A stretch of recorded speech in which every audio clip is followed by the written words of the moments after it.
It's fun to be in LA. I've been running around town, and that sense of being in the heart of a great city, the energy like driving up to this place is different. We're used to the backwaters. Like Shinnecock's middle of nowhere. I mean, the Hamptons is kind of a swell place, but you're on those roads going in, and it's like, how are they going to have a Super Bowl here? Pebble Beach is the same. It's Pinehurst, the Village. It's these intimate little spots, and this really does. You can feel the city pulsating around you, which is cool.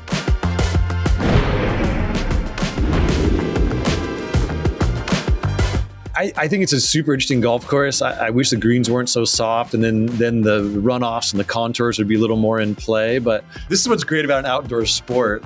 I mean, so much is in the lap of the gods.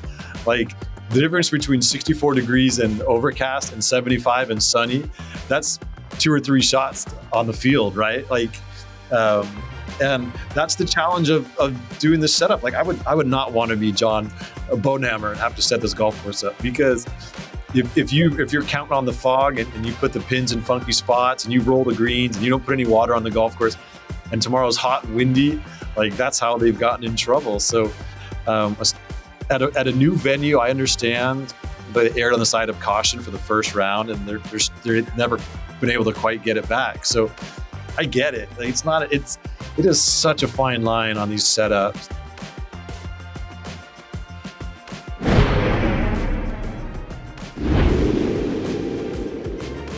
When you think about a US Open at a Bethpage or at Torrey Pines, big ballparks, monster crowds, it feels big in every way. And this has had to be shrunk a little bit, partly the challenge of getting in and out logistically. There's nowhere to park, and that's an issue, no question. But it's very corporate. The most important word in the name of this tournament is not United States, it's open. It's supposed to be this meritocracy. It's a sense that everyone's welcome, everyone belongs here. And this feels more like an Augusta National vibe. It's very clubby, it's very elitist. It's not the right feeling for this tournament. And so I picked up on that as well. And it's an interesting golf course because it sprawls on some really incredible terrain.